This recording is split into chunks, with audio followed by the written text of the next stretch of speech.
meetings to order. Tonight, as you'll see on the agenda, we do have several items under a special meeting that need some quick attention before we could meet again. So the first item on that part of the agenda is a resolution and a grant application from Colony Tire for their building reuse grant. And I'm going to turn that over to Anne Marie to give us the specifics on that, if you would, please. Happy to. The town and county and the Edenton Chowan Partnership all have been working with Colony Tire. Colony, believe it or not, after basically just having the grand opening for their first major warehouse expansion, is ready for a second expansion.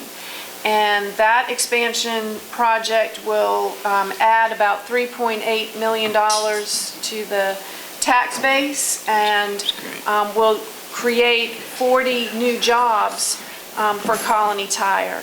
The project has been vetted by the Department of Commerce and is eligible to apply for the building reuse grant, and that grant will fund up to $400,000 in grant money to help pay for the expansion in exchange for Colony guaranteeing to create those 40 jobs and investing $3.8 million. The grant application, we found out last week that the project was approved to apply for the grant, and the grant application is due on Thursday. We've been working on the application. One of the requirements is that the council has to adopt a resolution authorizing submittal of the grant application, and the county manager and I, at the last meeting of the Edenton Chowan Partnership, reviewed the project with that board and requested that the partnership fund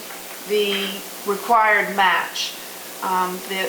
The town is required to pay a 5% cash match, and recently, when you have had these large grant applications for industrial expansions, you have asked the partnership, because you contribute funds to the partnership and the county does as well, to fund the match, and the board has agreed to do that. So we have everything almost ready to submit for the grant application, and we're asking the council to approve the resolution authorizing submittal. Thank you.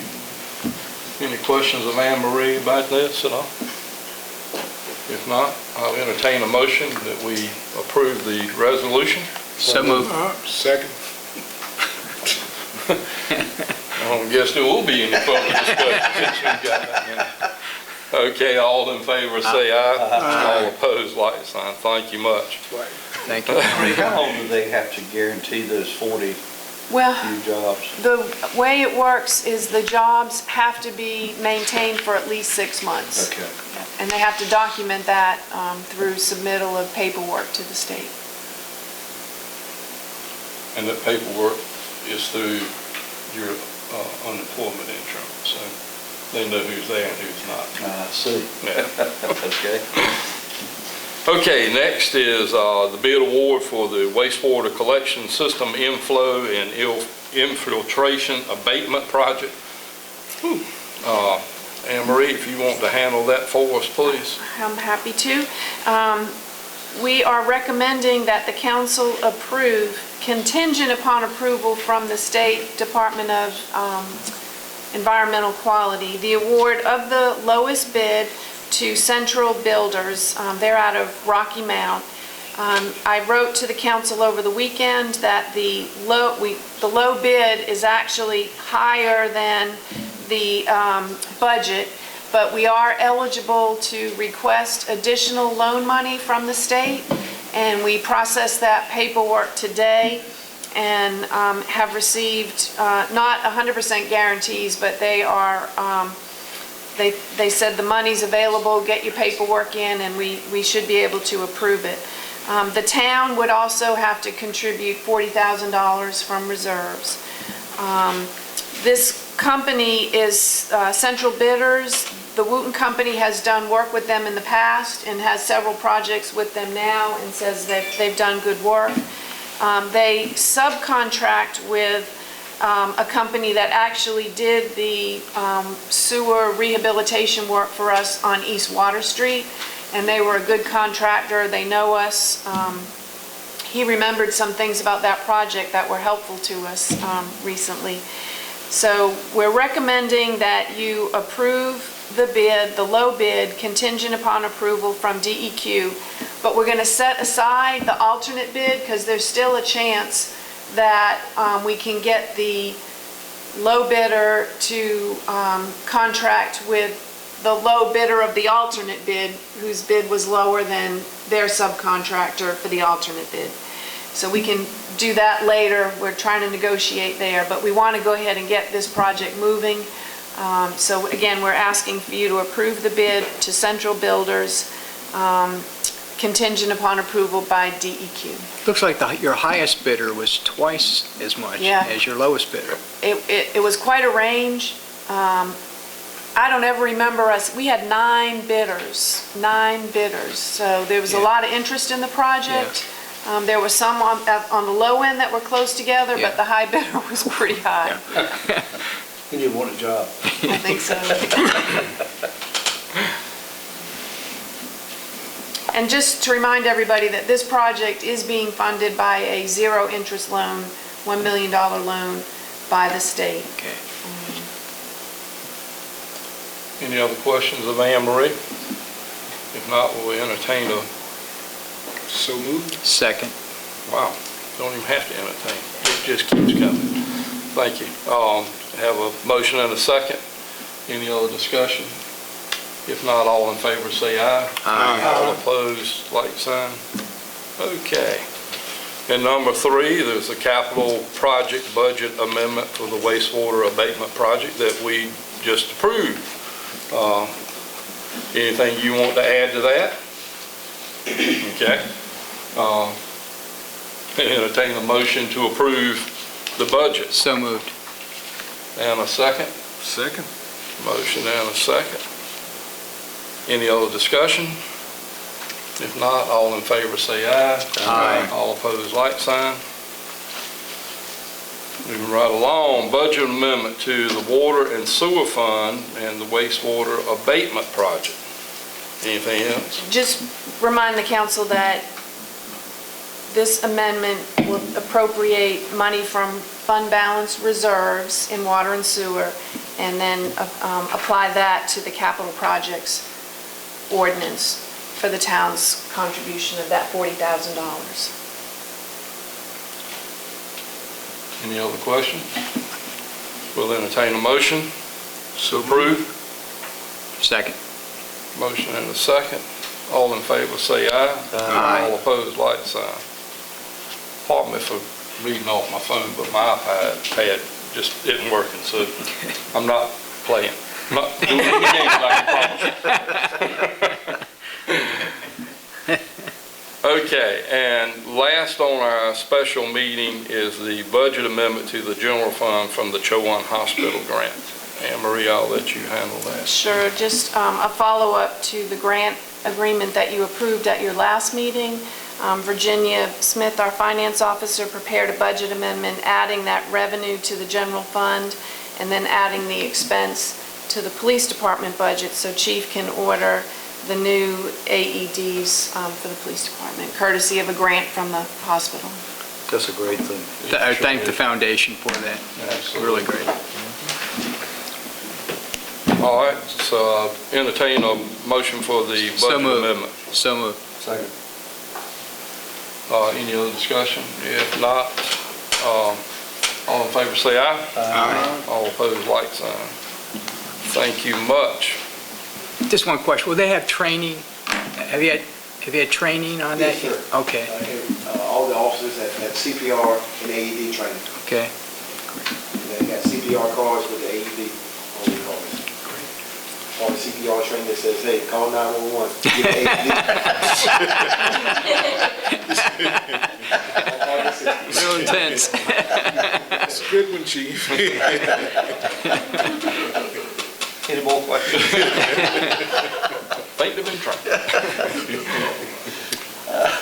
Moving into committee meetings, the administrative committee is first tonight, and if it's okay with y'all, I would like to move number 2 and number 3 up on the agenda. Our attorney has another meeting he's be at tonight, and so we're going to try to help him get out as quick as we can. So I guess since I chair the administrative committee, we'll move right into it. The first, which will be our first tonight, is the quit claim deed and the amendment to the lease from the Penelope Barker Foundation. A few months ago, we had a discussion with Hood, and there was some other discussion with Judge Beam also, who's with us tonight, about that property. I know Councilman Dixon had shown an interest that we possibly give the property over to the Penelope Barker Foundation, but Hood, I'm gonna, if you don't mind, turn it right over to you and tell us what we can and can't do, and see how we can move along with this. Well, and I talked to Emery, I'm fine with just doing the lease, it's no big deal.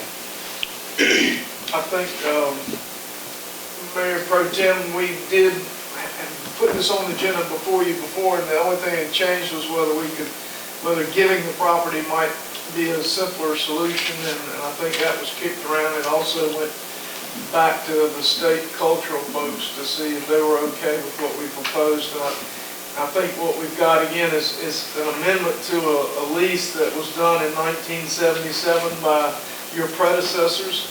It was a 99-year lease of the Barker House footprint to historic Edenton Inc., which no longer exists. So we're proposing an amendment to that lease to have a tenant, and the tenant is the Penelope Barker Foundation, a North Carolina nonprofit corporation that will actually leasing the property to for the remainder of the 99-year lease.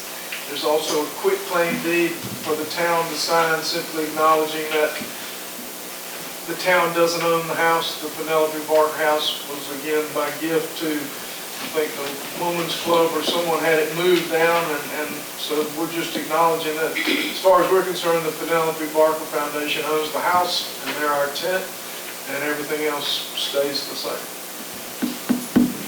And now, Chris, you add to that if I didn't. Please. There are a couple things that, at least the draft that I had, I don't know if you've done another draft since the original. Yeah, in other words, we put the assignment provision. You in did? there. Yes.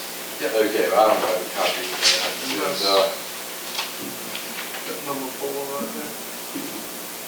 I'm sorry, I meant to forward that to you, In your hands. Chris Bean. Do that all the time. At that age, you just can't see it. I could have held it in my hand.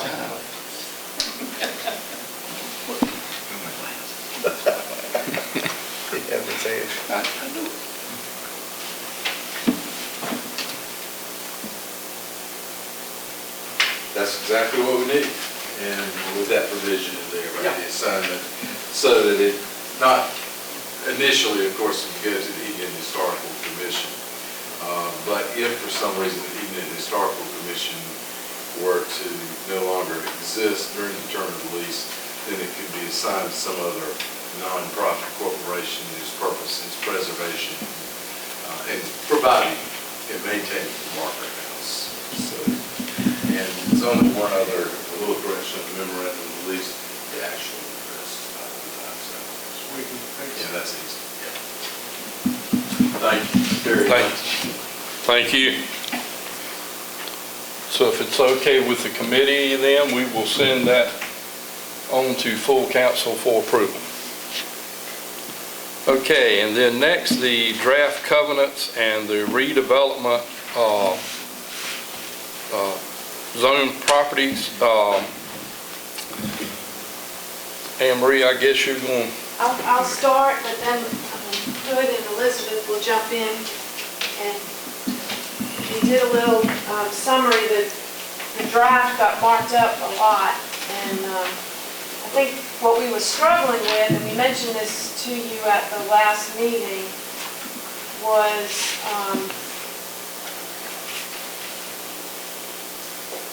we heard from local developers who we asked to review the draft, a concern about a number of reviews, a number of steps in the process, and we realized that in the models that we were using, we probably had enough oversight by looking at kind of two sets of covenants. One would apply to properties, and again, this is only for properties that the town acquires within the two neighborhood redevelopment zones.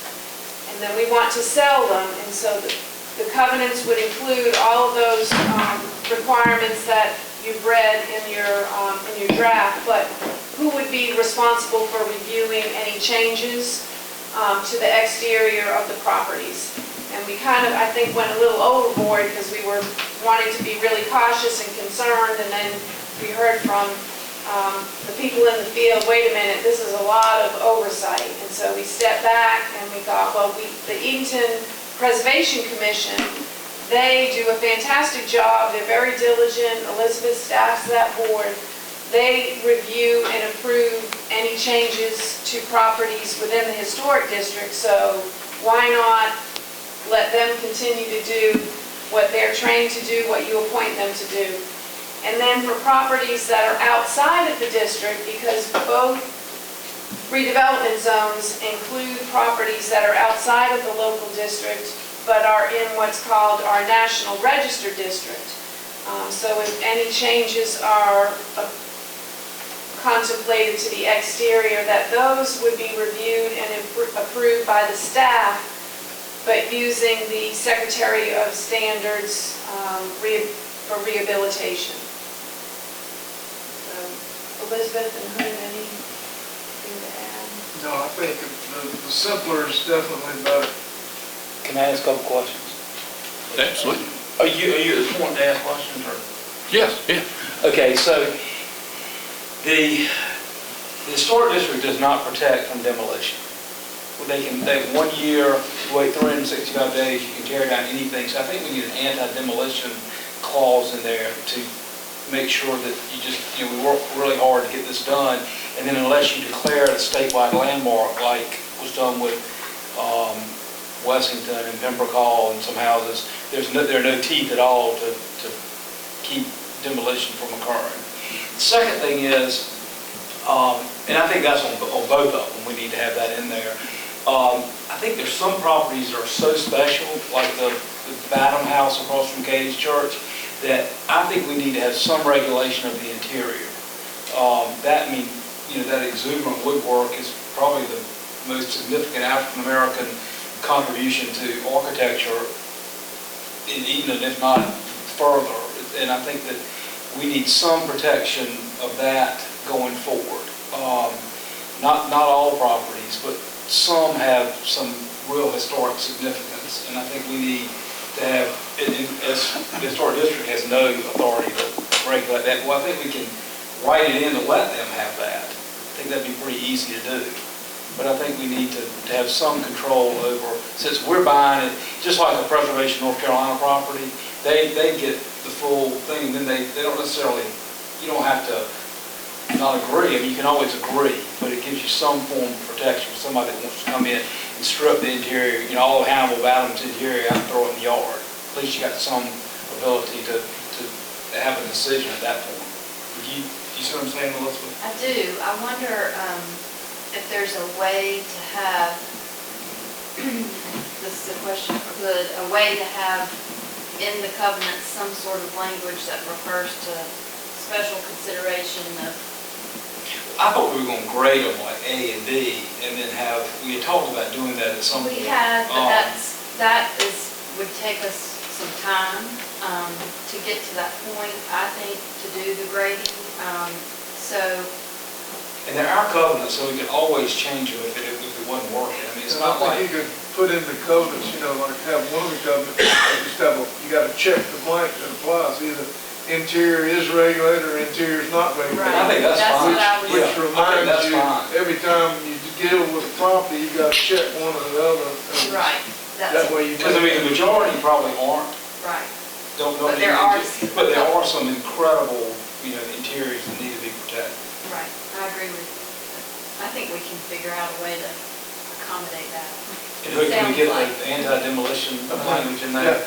we can do that, and then we'll just put On both something on, of them, a yeah. covenant for the interior in both sets, and they, in other words, just, town's gonna have to check which one, whether we're regulating the interior or we're not. And if they're regulating the interior, we'll kick in something, like y'all did for the church. Yes. Okay. But that's just for the redevelopment zone properties, correct? Yes, that the town purchases. It's Right. really the ones that we're purchasing. Yeah. It doesn't have anything to do with Right, anything else. okay. I mean, we gotta have a deed to it before we can put a covenant on it.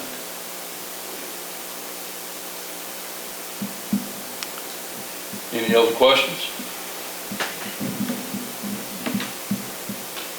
Is the committee okay with those recommendations? Yes. And so we'll let Sounds Hood good and to me. Elizabeth figure that out, and Yep. we'll send that on to full council then.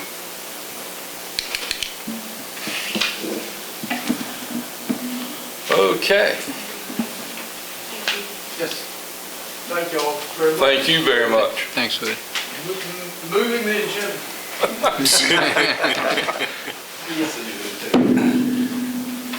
Okay, so going back to the top of the agenda, we've got Chief King here tonight to talk to us about a handgun switch proposal. So Chief, we'll let you have at it. All right. Good evening, Mayor Pro Tem, Town Council, Town Manager, and citizens from Edenton. I stand before you today with what I know to truly be a blessing, and I'm gonna tell you why. Judge Boyle, a lot in your room may probably know him on a personal basis, but I only know him from my official capacity, and that's bringing criminals before his courtroom for federal prosecution. But he lives right here in Chowan County, and he has been an advocate of Chowan County, the town of Edenton, and rural departments in northeastern North Carolina. Judge Boyle, he knew that federal probation was purchasing brand new Glock 9mm, and they either had a choice to either destroy or give these 40 caliber Glocks that they had 6 months to a year old to local agencies. So Judge Boyle instructed James Copeland, the supervisor for federal probation parole, to give these guns to small departments. And what he did to start this blessing was he gave him John MacArthur's phone number. Now, I can't tell you how the conversation went between him and John MacArthur, but what I can tell you is that the sheriff's office received guns just like we did. And after John hung up the phone with him, the next person he called was me. And that's what started the blessing and the relationship that we have with the Chowan County Sheriff's Office. So after getting off the phone with John, I called James, which, by the way, I know him. His wife, Felice Copeland, is the supervisor for the United Attorney's Office White Collar Unit. So when I called him, I said, "John, Henry King here." He said, "How you doing, Henry?" I said, "I'm calling you about the guns." And he said, "Well, unfortunately, I can't help you." And I kind of paused a little bit because I just hung up with John MacArthur. And I was like, why not? He said, "Well, Judge Boyle instructed me specifically to give these guns to small departments. And Rocky Mount Police Department is not a small department." So I had to say, whoa, wait a minute. I'm not with Rocky Mount Police Department anymore. I'm with the town of Edenton. So then he said, "Okay, what do you need?" And then from there, we received that blessing. Then he continued to ask me, can I assist him with giving him information on other police chiefs and other small departments in our area. So I did that. I pulled out the Police Chiefs Association, because I'm on the committee, and I provided him phone numbers and email addresses for police chiefs in and around our area. And while on the phone with him, I reached over, I put him on speakerphone on my cell phone. I put my speakerphone on my landline, and I was able to call the chief of the town of Hereford and the chief of the town of Orlando, and they received guns. And they were very grateful of what John MacArthur did and what I did to call them, and they received. So you see how the blessing continues to flow. So, Scooter Bass Knight is an armor Glock. He's an armor for Glock. So I reached out to him because we have a great relationship with Harvey Point. whatever you can think of scenario-wise, Harvey Point can train you and put you in the right facility. They have everything that you can think of. Well, we have been doing some great training at Harvey Point. Active shooter, with live rounds, simulations, you name it. They have been great to the town of Edenton. And Harvey Point shoots 9mm as well as rifles. So before having this proposal to you guys and ladies, I looked at what can I do to help us save money. So Harvey Point gives us 223 rifle rounds when we go train. They provide us the rounds. They also could provide us the rounds for pistol if we carry 9mm. So that's a great way of saving money. So I sit down with Scooter and I said, Scooter, I heard that with 40 caliber Glocks, you can buy barrels. He said, yeah, Chief, you can do that. He said, but then you have to worry about your guys and ladies switching back and forth. He said, have you ever thought about just doing a straight up trade? And I said, you know, Scooter, I never thought about that. So again, putting yourself around positive people and having a great relationship is what led me here in front of you today. So this is what it would truly cost if we didn't have those guns that we received from the federal government. If I was proposed to Council Ms. Anne Marie, I wanted new guns, new holsters, because these 357s that we currently carry, 9mm Glocks can't fit in this holster, and new magazines, holster carriers for the magazines to go in. It would be $12,621. That's what I would come to council and say, this is what I want to budget for to get us brand new guns. But because of the blessing that we receive, it's kind of cut off down there at the bottom, we only have to pay $1,811.25. That's going to cover us receiving 21 brand new guns, 9mm Glocks, 21 holsters, 21 magazine pouches, and even the police department staff members will be allowed through Craig's Firearm and Bob's Gun to purchase the 357 SIG at $275 and also purchase, if they choose to, the Glocks at $265. The rest of it will be sold by Craig Farm. So my staff will be allowed to be able to purchase these guns if they choose to. So I talked about that the EPD would be able to buy the SIGs as well as the Glocks. But this is a great thing right here. Continue on to save. We'll continue on to saving money. Just by going from 357 to 9mm, we'll save $837.16 a year in ammo. That's the difference in the price between 357 and 9mm ammo. Within 5 years, that's $4,185.80 that we're saving, which will allow us to purchase some equipment in other areas. So I urge council, we're saving money, please don't cut my budget. Because anybody who tell you, if you ever meet my wife, she'll tell you that she believes I can make a penny holler. So I believe in saving money. But I can use it in a different area. I promise it will be used. So at that point, do we have any questions? Any questions? Chief, you mentioned the Glocks. Does some of your department have Glocks now? Well, the federal government provided us 19 40 caliber Glocks.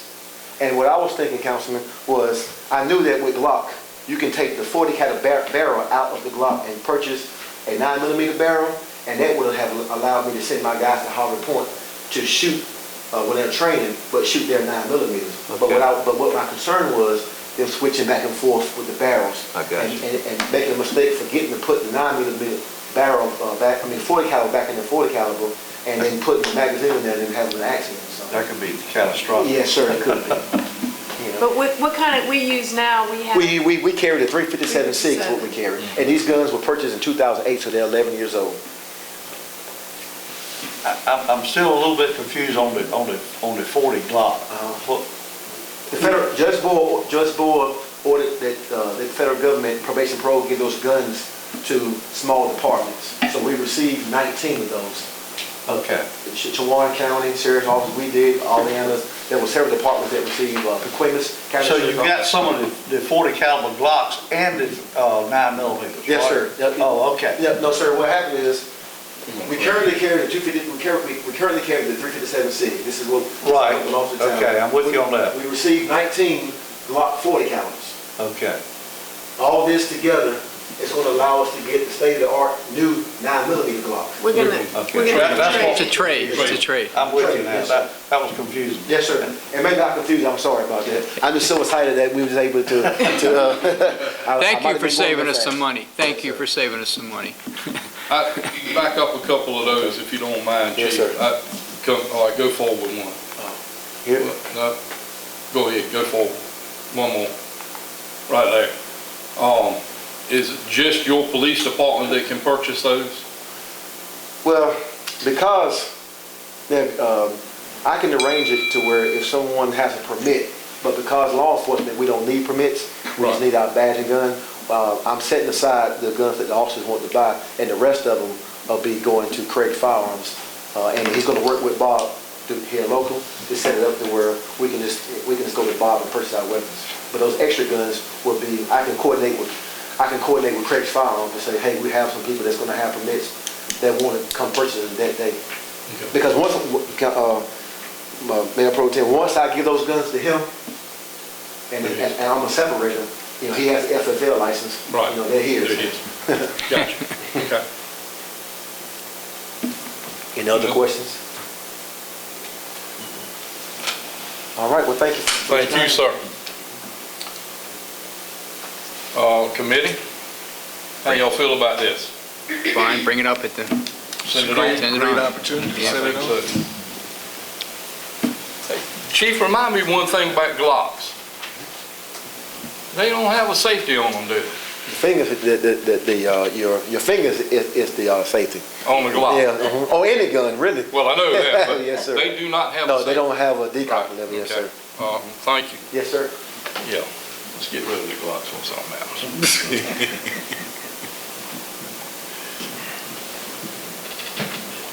Okay, next on the agenda is Saoirse is here tonight to give us an update on the town's public facilities as related to the ADA compliance.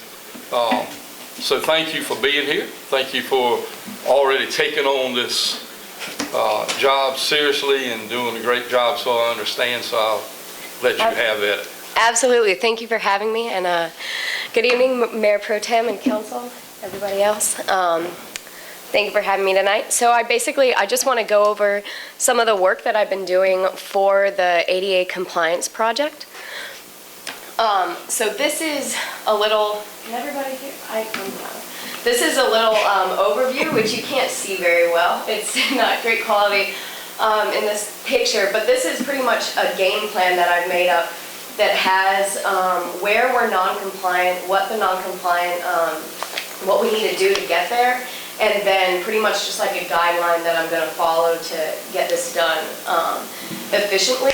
So the last time we did a comprehensive update of ADA was in 1990 and 93, kind of between those years. So it's been a little while since we've gone through and done some things, and pretty much any new building that we've done, any new building that the town has been involved in, those facilities are up to date and ADA compliant per regulations. But again, part of what I'm going to be doing is going around and checking that all of our public facilities, services, programs, activities are ADA compliant, and if they're not, I'm going to inventory all of those and then prioritize the things that are most urgently needed to be compliant, and create a transition plan so that we can start making our facilities compliant. So the current progress that we have so far, I've made, our public notice is on the left here. It's just, it fits on a page. So it's pretty much, what that will do is that'll just go on our website, and that will tell the town and tell all of our residents our plan, or basically just a statement saying that we would like to be ADA compliant. Here are the requirements for that, and then here it's a very quick process in how we're going through. And that follows guidelines set by the NCDOT. And I have that written in Spanish as well, so that we can have that accessible to multiple languages on the website. I've also written out our grievance procedure, which is what we will follow in the event that there is a complaint that somebody files about one of our services or facilities not being compliant. So I've written out one that you can either print and send in, or an online form that you can fill in if you do have access to internet and a computer. And then I'm also working on creating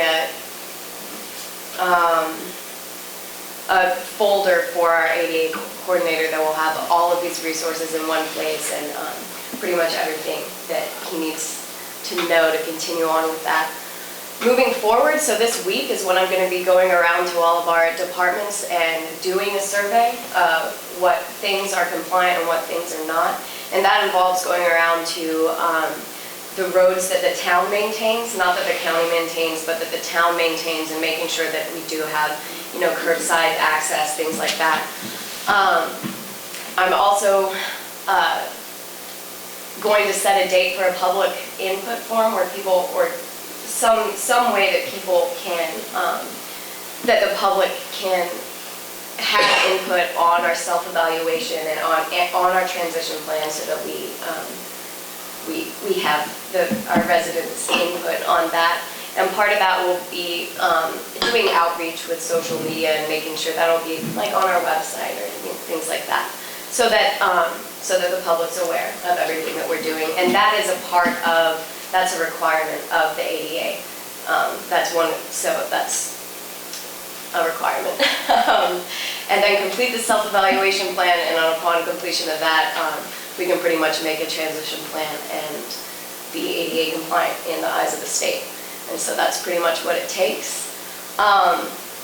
Does the state have an inspection agency that comes in periodically to see if we are ADA compliant?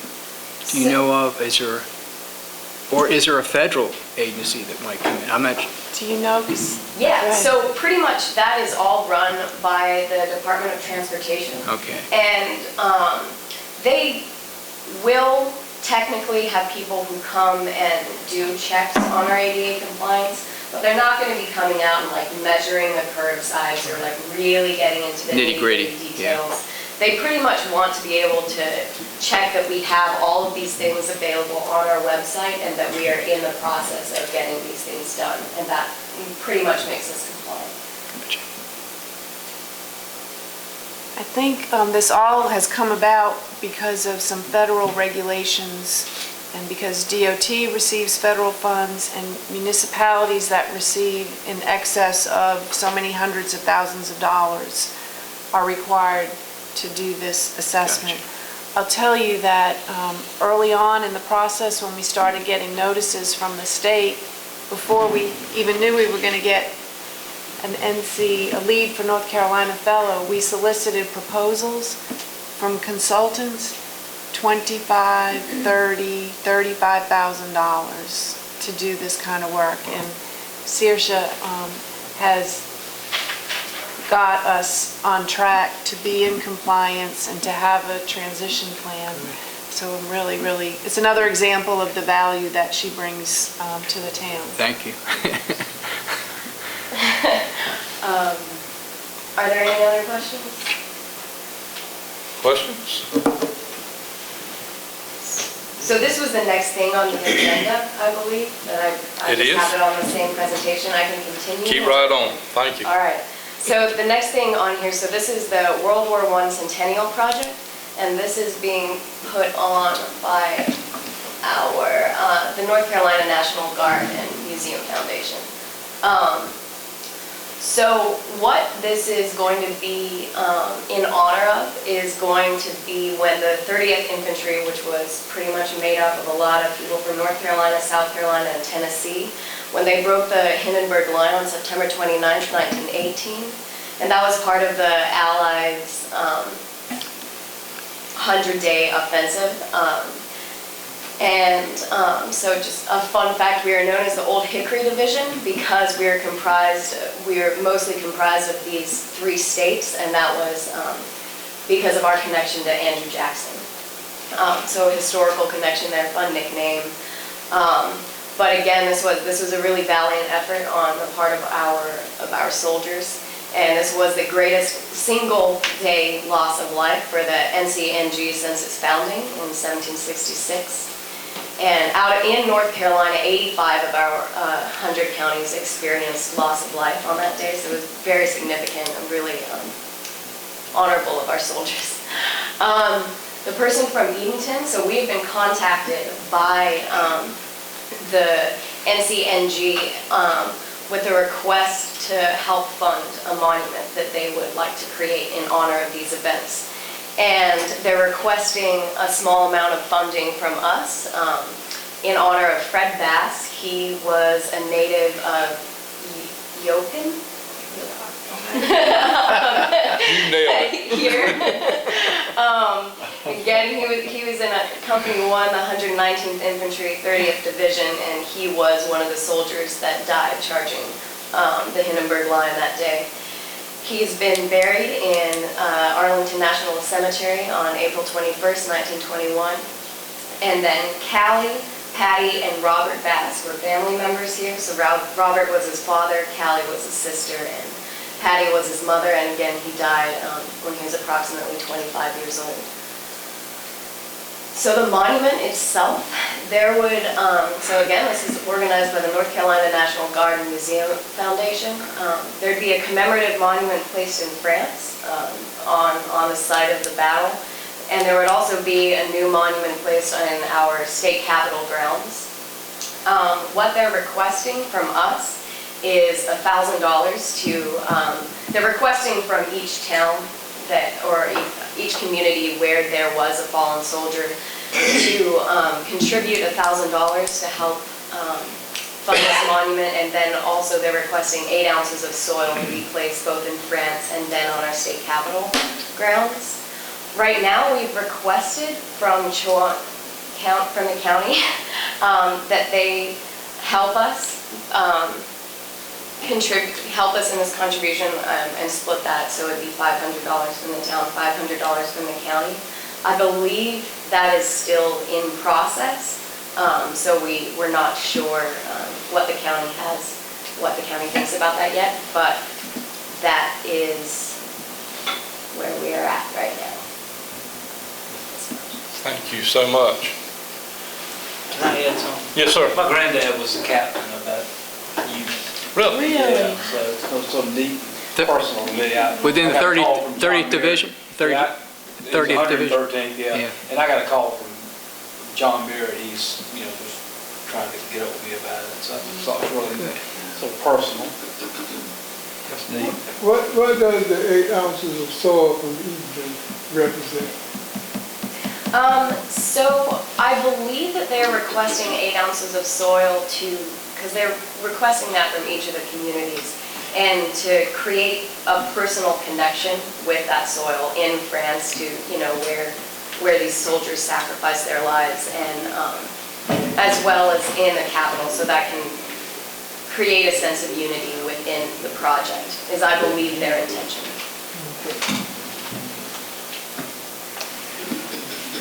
So, to the committee, you want to send this on to the full council, I'm sure, that we pay the $500. Yes. Can I ask a question? Yes, sir. If the county don't pay the 500, can we pay the 1,000? Yes, sir. To get it done? That's what I just leaned over and said to Councilman Stalin. Okay. We were just talking about that. I'm glad you brought that up, thank you. Okay. I would certainly put that recommendation in. Yeah. When we send it to full committee. If you Don't tell the county. No. Let's see what they do at 5 first. Thank you for that. Very unique Yes, sir. project. It's very, Yeah. very And unique. if anybody wants to contribute personally, I think that, you might see this on TV or something. I think they certainly are taking donations. So they can just see Saoirse, and she'll be more than glad to take a check. I just wanted to, can I just just mention? Sure, absolutely. I did talk with Kevin because I read in the paper where the county didn't take action on the request, and I think what happened was the county got the invoice for $1,000. They did not get the letter of explanation, so they did not know anything, any details about the project. This is more than we knew the other night, I'm like, because they were like, what the hell? So Thanks for the bill. we, when we heard, after we talked to Kevin, we emailed him Saoirse's research, because the letter didn't even give the name of the soldier. I mean, Saoirse did all that research. So anyway, the county now has a lot more information, and I think they're going to reconsider it. Does Fred Bass still have family here, do you know? We are Sure. searching. We went online and kind of looked at some census records. We asked Chief Bass, and there are a lot of Basses in North Carolina, in Chowan, so we're trying to figure that out. We still got a Robert Bass, don't we? Yeah, I would be willing to bet that I bet that, he still has family here. Yeah. Thank you so much for that presentation. that's great. Good job. Thank you. Okay, number 6 on the Administrative Committee is the bid award on the NC Housing Finance Agency Grant Housing Rehabilitation Units. As you saw in your packet, excuse me, let me get back to my phone here. This is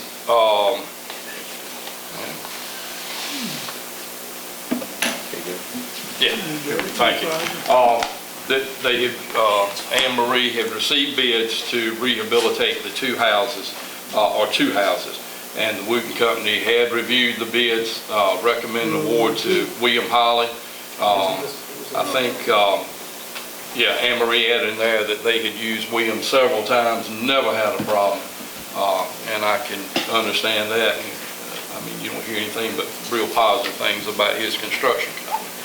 And I know you said that you and Councilman Poole were going to look the bids over, and I assume y'all did, and life was good? Yes, I think so. Okay, thank you. Thank you. Yeah. So, if it's okay with y'all? Send it right on to full council to award that bid. And last but not least, from the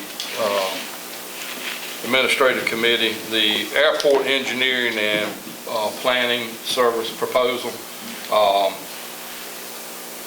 As Anne Marie stated in her email to all of us, that every 5 years the state requires us to solicit proposals for aviation engineering services. We're required to advertise in the newspaper, which she has done. They received a proposal from Talbot and Bright. This is the firm that provides great service to Edenton and always has. I mean, I've been on the airport board for 25 years, I think, and they have been our engineers and planners. I was impressed with their background. Since I've been on there, and just to kind of add a little more to that, also serve on the Tri-County Airport Board, and they are our engineering and consulting group for that airport. And they work with several airports. Oh yeah, oh yeah. This state and Big airport. South Carolina, yeah. And they are, no doubt, they're probably, I wouldn't dare to say they're probably not the best known in the state when it comes to picking the phone up and calling DOT Aviation. Yeah. So, Send it on. send it on Send with it that on. recommendation. All right, we shall do that. Thank you so much. Next, Public Works. Did you, That's me. how about handle that? We only got one item on the agenda tonight, and that is a review of the Public Works utility cuts and pothole repair procedures, and I believe our Public Works person, Mr. Gooding, has got a slideshow for us.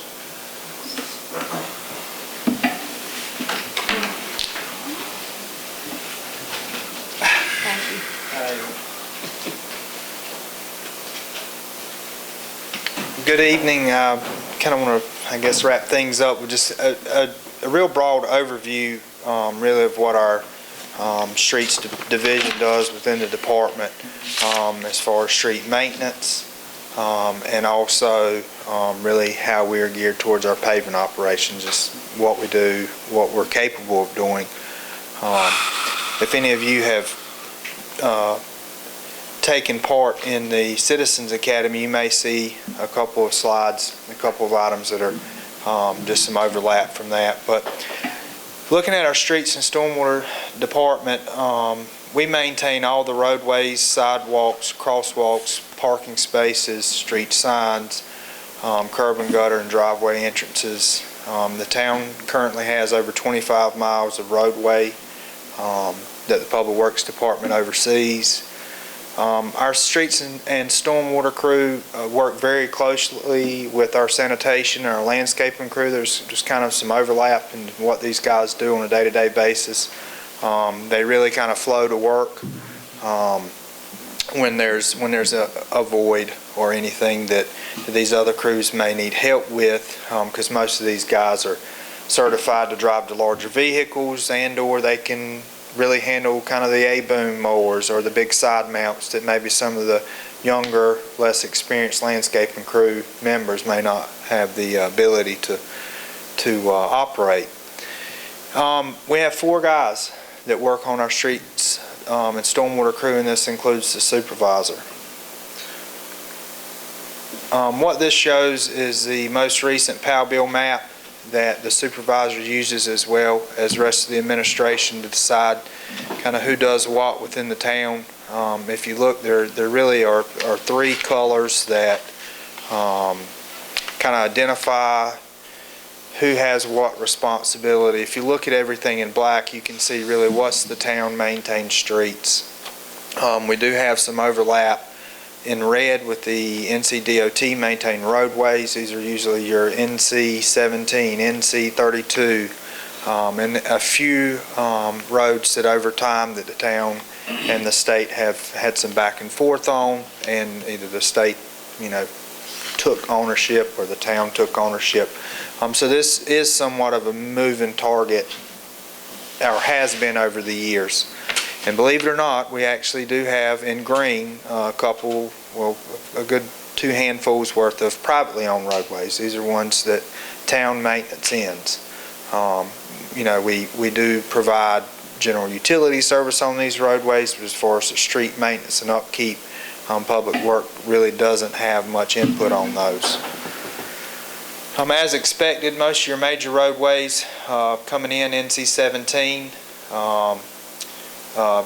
south to north, we have MLK, Granville, Virginia Road, down to Broad Street, as well as NC 37 headed south or east, as well as Coke Avenue, and believe it or not, actually Peanut Drive.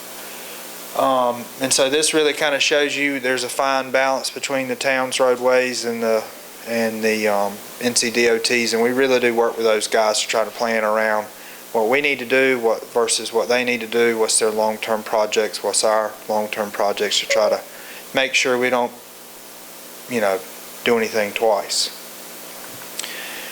If you look at what the resurface and repair options that the town has, and really what we have the ability to do, starting from the top, kind of working our way down the slide, really the end goal was just hot asphalt. This is very similar to what an individual contractor would use, what a larger contractor would use. It's very similar to what the town uses. This is what you see at the top. You have a large crew, some type of large vessel that's keeping this asphalt hot. This is really a permanent repair.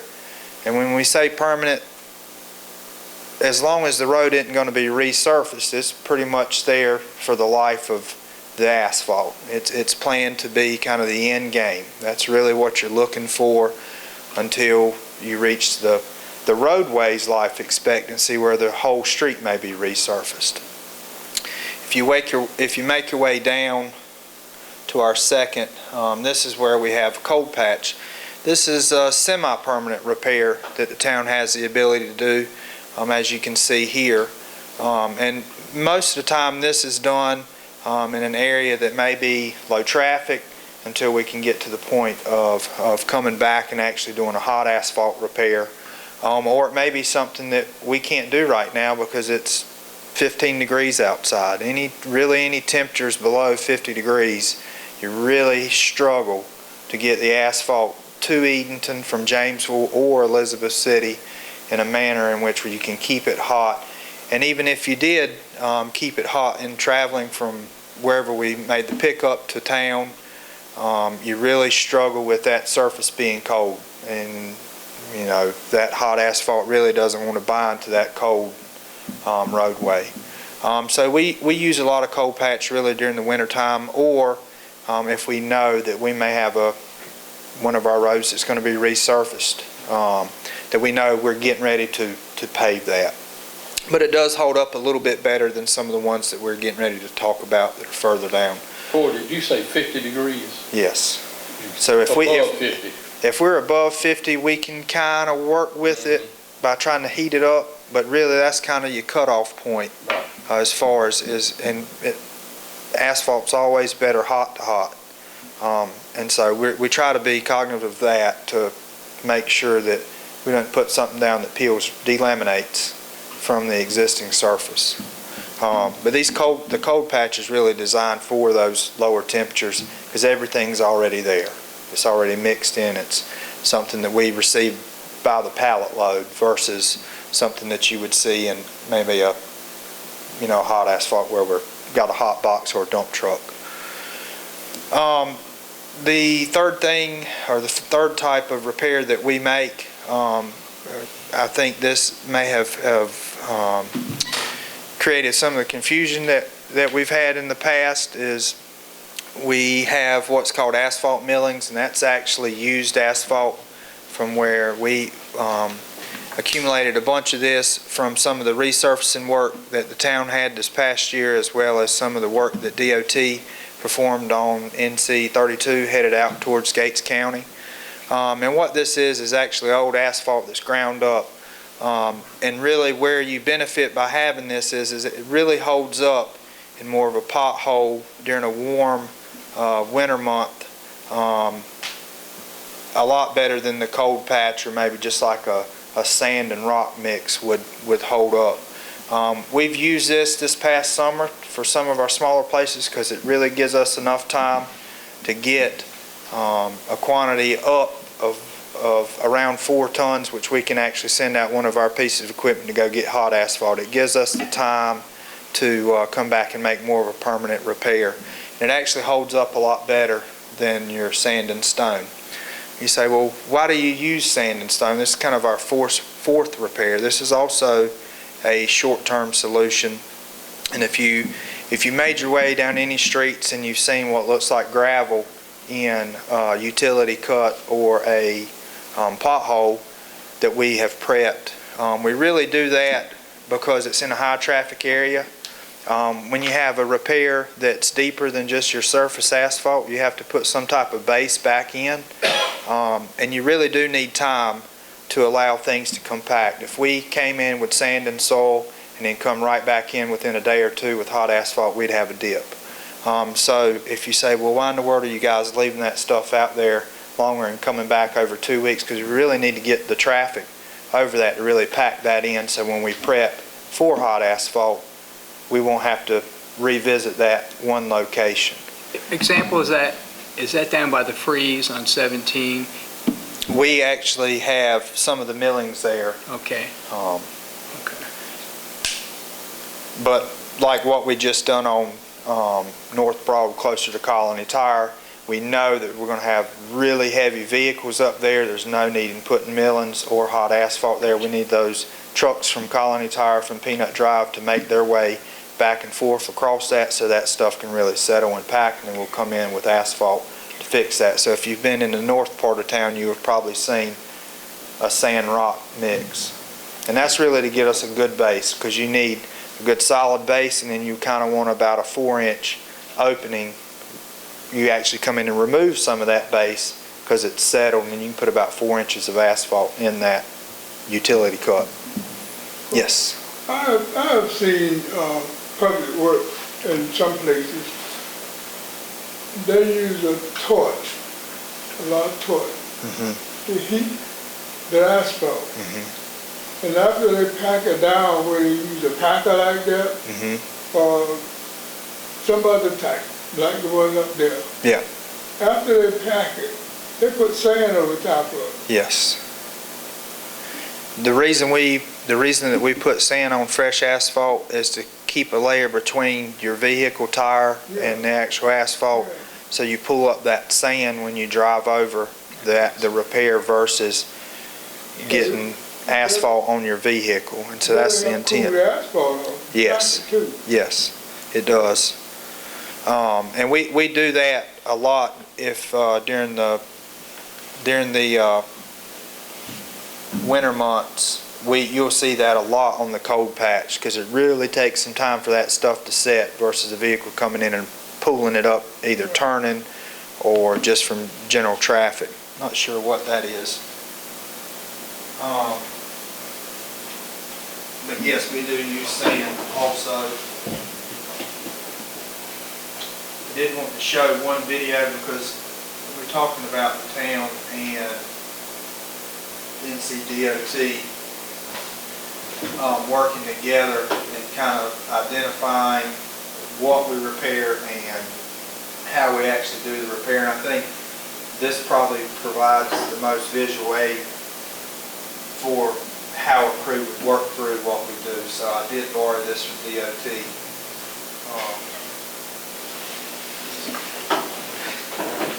And it's only about 2 minutes, so it won't take long, but bear with me. Some of this applies to the town and some doesn't. Here at the North Carolina Department of Transportation, our crews work proactively to maintain and repair about 80,000 miles of state-maintained roads, enough to drive from Wilmington to Barstow, California 31 times. Due to the vast amount of roadways across our state, NCDOT has created an easy way for citizens to report potholes online. Our crews prioritize pothole repair requests by first addressing immediate safety concerns and heavily traveled roadways. Since there simply is not enough funding to fix every roadway deficiency, crews focus on potholes and not what are called delaminations. While a delamination may look like a pothole from your vehicle, it only involves the top layer of pavement and is not an immediate concern. The thing to look for is something that is deep enough to damage your tire, something you can't avoid, and that causes danger to the public. When a crew patches a pothole, the first thing they do is clean out any pavement, gravel, or water in the hole. They then fill the hole with new asphalt and compact it to the roadway level. In warmer weather months, crews use what is called a hot patch material. This patch job conforms and compacts to the potholes and tends to be a more permanent fix. During cold weather months, hot asphalt is not available. This means crews typically use what is called a cold mix, which does not always adhere to the surrounding pavement as well as hot asphalt. So it is often a temporary fix and needs to be repeated until the more permanent repair can be made. When you put the asphalt in the hole, it's not compacted. To get the pothole to stay, you have to pack it down and make sure that cars don't pick it up when they come back through. A lot of times that happens with a cold patch material. Our crews are working throughout the state in these temporary construction zones, and we need the public's help to ensure their safety. By law, drivers must move over one lane if possible, or slow down when passing a work crew displaying amber-colored lights or beacons on their work vehicles. These crews are working diligently to fix as many trouble spots as possible. Let's keep them safe while they work to make repairs that will ultimately keep you safe. Take your time, use common sense, and look out for yourself, but look out for us too, because we're unprotected. We need your eyes on us.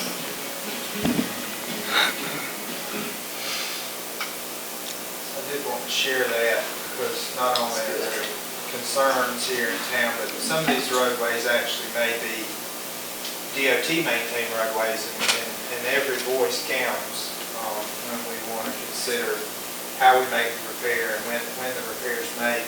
But I did kind of want to give an overview. We talked about some of the safety aspects and some of the equipment, and the town actually has quite a bit of equipment for paving, but we're really limited on the quantity as far as what we can repair. We have really two options for asphalt. We have a 4-ton hot box, which will keep the material hot from point A to point B, whether that may be.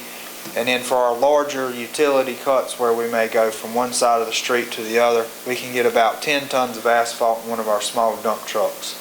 But of course, with our dump trucks, colder weather, a little slower time before we need to get that asphalt out of that truck. Whereas the hot box, we do have a little bit more leeway on keeping it warm, but we can really overcook the asphalt, really dry that out. But So can you take it out of your big truck and put it in your hot box, or you don't do that? No, we really don't have the ability to remove the asphalt from the large truck to the smaller hot box. Other than shoveling, this is really when you come to a spot and you really want to really dump what's in there out for a larger cut. What is the cost of that hammer type packer? So, all right, well, starting here, we really have 3 different types of tamps that we use. This is one type that we use. This is more for settling the base, the sand and rock that we may do underneath the asphalt. And then we had more of a plate compactor, which you may be able to see from here. We have a smaller one on the hot box, and it's really for your finished surface, where this really beats down more coarse material. We do have a smaller compactor, compacting tamp that's really good for finished product. It's really good for sand, and it's really good for hot asphalt. Whereas this would really create divots and really, knock in worse. I think if you use that, then you have showed it that you have 4 employees, a supervisor to do it. The reason you use that is because you can pack more asphalt in the hole. And when the hole is packed, it's harder for truck tires to pull it out. Yes. But it lasts longer. I mean, there's so many potholes in Edenton that y'all go work 24 hours a day and still wouldn't get them all. There are quite a bit of streets of interest out there, and we have categorized from kind of a priority 1 to priority 4 based on just how bad those roadways are. And we continue to work alongside with the street resurfacing project to try to get as many streets as we can, as well as the town allocates certain funds within the year for some of your smaller contractors to come in and help us with some of the cuts that we know we need to get to that may not be as long as a stretch of road or as big of a stretch of road. And we actually met with 2 contractors this past week to get quotes on some of the other roads of interest or larger cuts. Would you say you're short of employees? I think for the equipment that we currently have, I think that we are pretty well suited for what we can do. You usually have a guy driving, a supervisor on site kind of helping oversee, and you do have 2 access points on the hot box. So with the equipment that we have, I think that we are employed as about as, 2's a couple, 3's a crowd. If we got many more guys or girls with the crew while they were making a repair, it would probably be a little bit busy for the equipment that we have. Well, we are meeting another meeting out in Cape Colony. I'm going to find out who, every street out there has been repaid in the last 2 months. Yeah. So according to the prices of paving streets out here, they paid a fortune out there. Somebody did. Isn't that the state out there, Reverend Poole? Huh? Didn't the state do that work out there? Cape Colony, Yeah, the state. Cape Yes, Colony yeah. been repaid. Okay. But the state is out there. The state has done Montpelier, they've done Horny Blow in that area, I know that. The state, DOT. And speaking of equipment, I did want to kind of point out what we have, a couple of items that we have that are new that folks may or may not be used to seeing in town that help with some type of street maintenance. of course, we went, your common items, your tamps, which we have, three of those. We have a smaller roller, really, that is sized for utility cut or pothole repair. We do have a dump truck, a hot box, and we actually have a very neat tool on that that's kind of an infrared that heats up the surrounding area. But we talked about hot asphalt binding with hot asphalt, and that will prep that cold surface to accept that new material so you have a more uniform repair. As well as something here that we actually recently acquired when we acquired the truck that we turned into a snowplow. So the town has two new pieces of equipment that both came from NCDOT. One being a larger crew cab work truck, dump truck that will also double as a snowplow if and when we have winter weather. The nice thing is this is removable, and we've really used it for snow removal as well as snow prep, because it doubles as a salt brine truck that we've actually retrofitted with one of the tanks, and we work with DOT to be able to get that salt brine so we can apply it to the street roadways.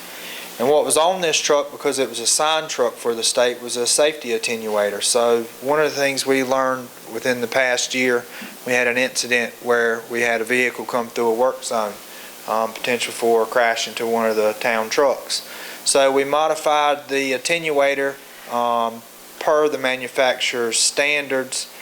We removed it from the truck, and we actually have a crash trailer now that will allow a work zone between the two vehicles to be able to absorb any type of crash that may come from behind where you're working at with a smaller vehicle and absorb that energy. And as far as the front, well, if you move 10 tons of asphalt first plus about a 15-ton hot box with 4 tons of asphalt, you're really doing something. So we found that our weakness was really in the back, and we are really excited to have this piece of equipment. So when you see this out, we have caution lights as well as signals to point traffic to your left or to your right. I should have included a video with that, but this is actually us in action with the smaller tamp, the one that's really kind of more of a finishing tamp to get a nice smooth surface. A couple of the guys, you can see that we have a third gentleman here actually raking out the asphalt while the guys are adding the new material, the new hot asphalt to the repair. And then one of these gentlemen will come along with the tamp to actually really smooth the surface out.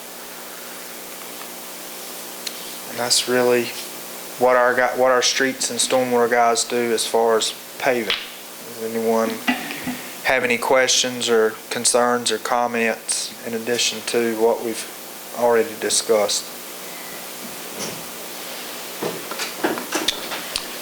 That's it. All right. Thank you. Thank you. Thank you, Corey. That's all we have. And, excuse me, that completes our agenda for tonight. And so thank you for being here. We are adjourned. Thank you, sir.